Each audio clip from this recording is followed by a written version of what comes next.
याचे नाव गोलंदाज बाबूराव अर्नाळकर. गोलंदाज कथा. याचे नाव गोलंदाज. प्रकरण 2. अजब ऑफिस. जयमंगल कंपनीच्या दारावर कमिशन एजंट अशी पाटी होती. बोरीबंदर स्टेशन जवळच्या एका नव्या इमारतीत या कंपनीचे ऑफिस होते. बाजूचा काही भाग एका चार्टर्ड अकाउंटंटने व्यापला होता, पण त्याचे ऑफिस नेहमी बंद असे. या ऑफिसच्या एकंदर 4 खोल्या होत्या. त्या जागेच्या एका टोकापासून दुसऱ्या टोकापर्यंत एका बाजूने सरळ मार्ग होता. प्रत्येक खोली त्या मार्गातून वेगवेगळ्या दाराने उघडली जात असे, पण 4ही खोल्यांना मधली दारे असल्यामुळे एकीतून दुसऱ्या खोलीत जाणे शक्य होते.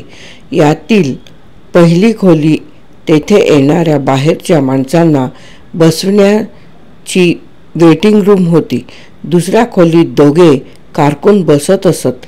तिसऱ्या खोलीत महाबळेश्वर व मृणाल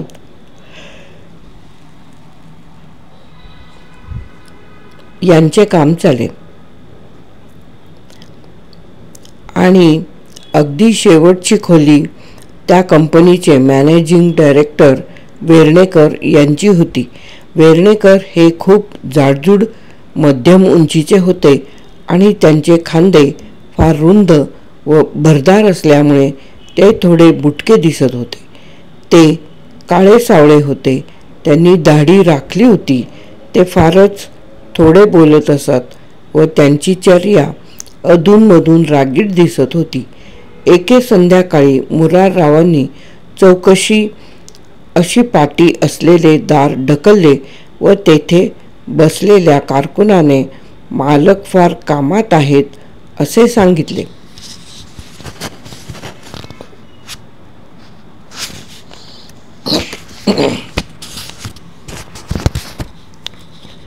मी थांबतो, मुरारराव म्हणाले, आणि त्यामुळे त्या कारकुनाला काय बोलावे ते समजेनासे झाले.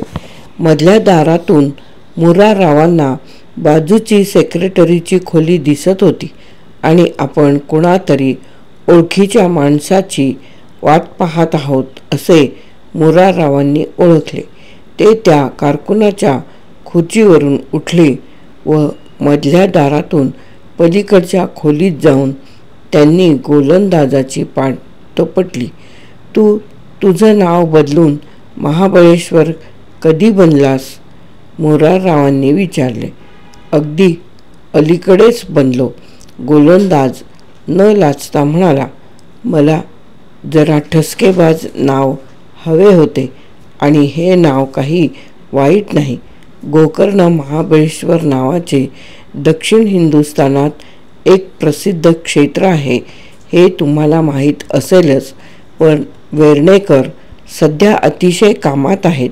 ते तुम्हाला कारकुनाने सांगितले नाही काय? त्याने सांगितले आणि मला थांबावयास भरपूर वेळ आहे असे मी म्हणालो. मुरारराव मान डोलावीत म्हणाले. पण आमचे मालक संध्याकाळपर्यंत कामातच असणार. गोलंदाज म्हणाला. मला आज दुसरे काहीच काम नाही.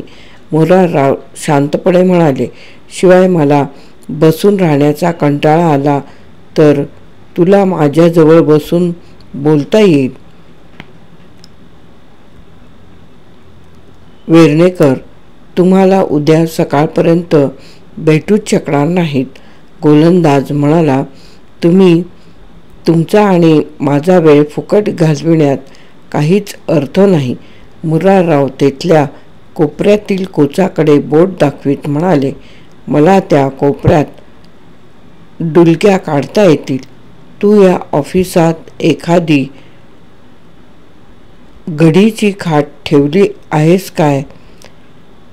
ती सोय असली तर पाय चांगले पसरता येतील. कालिदास उर्फ गोलंदाज याने आपल्या टेबलावर असलेल्या बटनांच्या ओळीकडे पाहिले आणि त्यातील एक निवडून ते दाबले. त्या घंटीला उत्तर म्हणून त्या खोलीचे दार बाहेरून वाजले तेव्हा मुरारराव कोचावर व्यवस्थित बसले होते. आत ये, गोलंदाज म्हणाला. दार उघडले जाऊन एक निळा सूट व निळी टोपी चढविणारा माणूस आत आला व त्याला उद्देशून गोलंदाज म्हणाला, रामा, या सभ्य गृहस्थांना पुढच्या दारापर्यंत नेऊन सोड. मुरारराव आपल्या जागेवरून न हलता म्हणाले, पण इथून जाण्यापूर्वी मला तुझ्याबरोबर थोडे खाजगी बोलायचे असेल तर. गोलंदाजाने खांदे उडवले. तो म्हणाला, मी तुम्हाला फक्त 2 मिनिटे देऊ शकेन. रामा, तू दाराबाहेर उभा राहा. मिस मृणाल, तुम्ही पलीकडच्या खोलीत गेलात तर बरे होईल. गोलंदाजाच्याच टेबलाच्या दुसऱ्या बाजूला कागद व पेन घेऊन बसलेली तरुणी उभी राहिली आणि मधल्या दाराने कारकुनांच्या खोलीतील आपल्या टेबलाकडे गेली. जाताना तिने ते मधले दार बंद केले. मुरारराव पुन्हा जास्त आरामाने बसून म्हणाले, ती मुलगी चांगली आहे, फारच चांगली आहे. गोलंदाज थोडक्यात म्हणाला, आता तुमचे काय काम आहे ते बोला. तुम्ही या घोर अरण्यात कोणता शोध करण्यासाठी आला आहात? आपले पाय आरामाने पुढे सरकवीत मुरारराव म्हणाले, माझे कुतूहल जागृत झाले होते.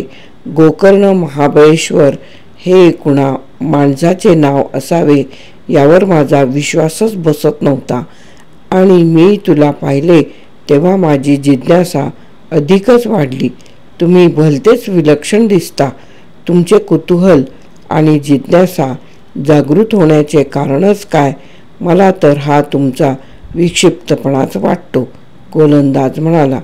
गोलंदाज, जेव्हा मी तुला तुझा नेहमीचा रस्ता सोडून अडरानात वळलेला पाहतो तेव्हा तेथे तशीच काही गोम असावी असे मला वाटू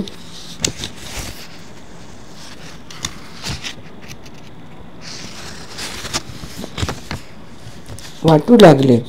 तुझ्याबद्दल मला किती आकर्षण वाटते ते तुला माहीत आहेच.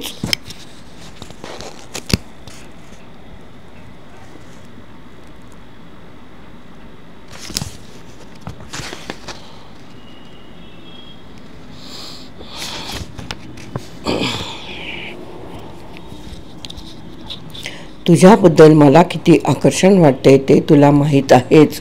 मुरारराव म्हणाले, आता मला सांग, तुझा या खेपेला काय डाव आहे? मी सुधारलो आहे, प्रामाणिक बनलो आहे. गोलंदाज ऐटीने म्हणाला. माझ्यावर आतापर्यंत घडलेल्या पापाचे मोठे दडपण पडले आहे आणि मी माझ्या आयुष्यातील अनेक बहुमोल वर्षे फुकट घालविली याचा मला पश्चाताप होत आहे. आता मी आत्तापर्यंत घडलेल्या चुका दुरुस्त करण्यात माझे पुढील आयुष्य घालविण्याचा निर्णय घेतला आहे आणि त्यासाठीच गोकर्ण महाबळेश्वर हे पवित्र नाव धारण केले आहे. मी आता गांधीजींच्या सत्याच्या मार्गाने चाललो आहे आणि पोट भरण्यासाठी कष्ट करीत आहे. पण मुरारराव, तुमचे मन शंखेखोर आहे, तेव्हा तुम्ही या माझ्या बोलण्यावर विश्वास ठेवावा अशी माझी अपेक्षा नाही. तसे जर असेल तर तुझी खात्रीने निराशा होणार नाही. मिश्किल हास्य करीत मुरारराव म्हणाले, आता तुझ्या मालकाला मी कधी भेटू शकेल ते मला सांग. त्यांची भेट होणार नाही हे मी तुम्हाला सांगितलेच आहे. गोलंदाज म्हणाला, ते अतिशय कामात आहेत. मुराररावांनी मधल्या दाराकडे पाहिले व दाराच्या वरच्या भागावर धुरकट काच बसविली होती आणि त्यावर खाजगी अशी अक्षरे रंगवली होती. तुझे मालक त्यांना भेटावयास येणाऱ्यांना अंधारात भेटत असतात काय? मुराररावांनी मृदू स्वरात विचारले. नेहमीच. गोकर्ण महाबळेश्वर सहज स्वरात म्हणाला. ते त्यांचे एक वैशिष्ट्य आहे. मुरारराव अर्धवट मिटून थकलेल्या स्वरात म्हणाले, आणि तुझे मालक नेहमीच आपला कोट आणि हॅट कारकुनांच्या खोलीत खुंटीवर ठेवीत असतात काय? मी तुझी हॅट आणि कोट त्या पलीकडच्या कोपऱ्यात पाहतच आहे, पण मी कारकुनांच्या खोलीतून येथे येत असताना तेथल्या खुंट्यांवर 3 हॅट आणि कोट पाहिले. आमच्या मालकाचा तो आणखी एक विक्षिप्तपणा आहे. गोलंदाज गंभीर मुद्रा धारण करून मान डोलावीत म्हणाला. मुराररावांनीही मान डोलावली, पण त्याबरोबरच हालचाल केली. मुरारराव शरीराने उंच आणि धिप्पाड होते, पण त्यांची इच्छा असली तर ते इतकी जलद हालचाल करीत की पाहणारा थक्क व्हावा. त्यांनी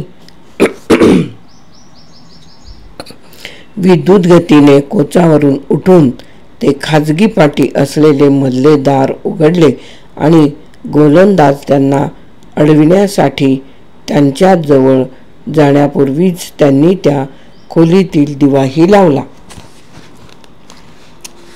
गोलंदाजाच्या मालकाची खोली रिकामी होती. त्या खोलीत विशेष फर्निचर नव्हते, पण जे होते ते आरामशीर होते. तिथल्या कोपऱ्यात खिडकीजवळ एक मोठे टेबल होते. त्या टेबलाजवळ एक साधी पण भक्कम व आरामशीर खुर्ची होती. टेबलासमोर 2 गादीच्या चांगल्या खुर्च्या होत्या. एका कोपऱ्यात आराम खुर्ची होती आणि टेबलासमोरच्या कोपऱ्यात तिजोरी होती. दाराच्या दोहोबाजूला भिंतीतच बसविलेली 2 पडताळे होती, पण तेथे दौलतराव वेर्णेकर नव्हता. मुरारराव दाराला टेकून उभे होते व प्रश्नार्थक मुद्रेने गोलंदाजाकडे पाहत होते. गोलंदाजाची चर्या पूर्ण निर्विकार होती आणि कुणी भेटावयास येणाऱ्या माणसाने दार उघडले की तुझे मालक आपोआप अदृश्य व्हावे, अशी ही येथे व्यवस्था आहे की काय? मुराररावांनी त्याकडे रोखून पाहत विचारले. गोलंदाजाने आपले दोन्ही हात कोटाच्या खिशात खुपसले आणि तो दुसऱ्या दाराला टेकून मुराररावाकडे मिश्किल नजरेने पाहू लागला. नंतर त्याने अगदी शांतपणे उत्तर दिले. त्यांनी असे करताना मी तरी पूर्वी कधी पाहिले नव्हते, पण बड्या माणसाच्या सवयी आणि वागणूक नेहमीच थोडी विक्षिप्त असते. तो म्हणाला, तुम्हाला फावला वेळ मजेत घालविण्यासाठी हे कोडे चांगले आहे. अर्थात हे सोडवून फक्त करमणूक होईल, बक्षीस मिळणार नाही.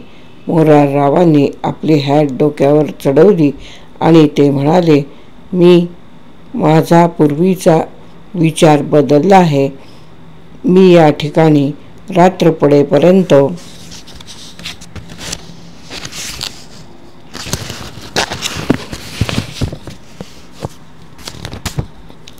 थांबणार नाही. नमस्ते गोलंदाज, पुन्हा आपली भेट होईल अशी माझी अपेक्षा आहे.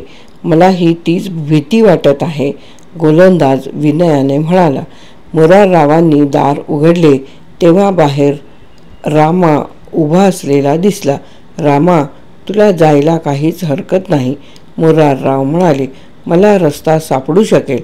ते त्या बाजूला सरळ मार्गाने पुढे जात असताना त्यांच्या मनात एक विचार आला व ते पावलांचा आवाज होऊ न देता मागे परतले. त्यांनी गोलंदाजाच्या खोलीचे दार न वाजविता हळूच उघडले आणि आपली मान आत खुपसली. गोलंदाज आपल्या टेबलाजवळ बसून काही लिहिण्यात गढला होता व ती मृणाल नावाची तरुणी तेथल्या कोपऱ्यातील टाईपरायटरजवळ बसून काही टाईप करीत होती. नमस्ते मुरारराव, आपली मान वर न उचलता गोलंदाज म्हणाला. तुमचे काही येथेच विसरून राहिले आहे काय? मुरारराव मुळीच खजील झाले नव्हते.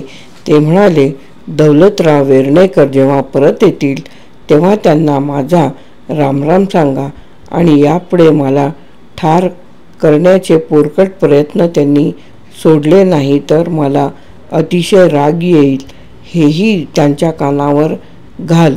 मुरारराव नंतर मागे परतले. ते जेव्हा त्या इमारतीतून बाहेर पडले तेव्हा गाणे गुणगुणत होते. प्रकरण 2 येथे समाप्त. गोलंदाज कथा. याचे नाव गोलंदाज बाबुराव अनारकर.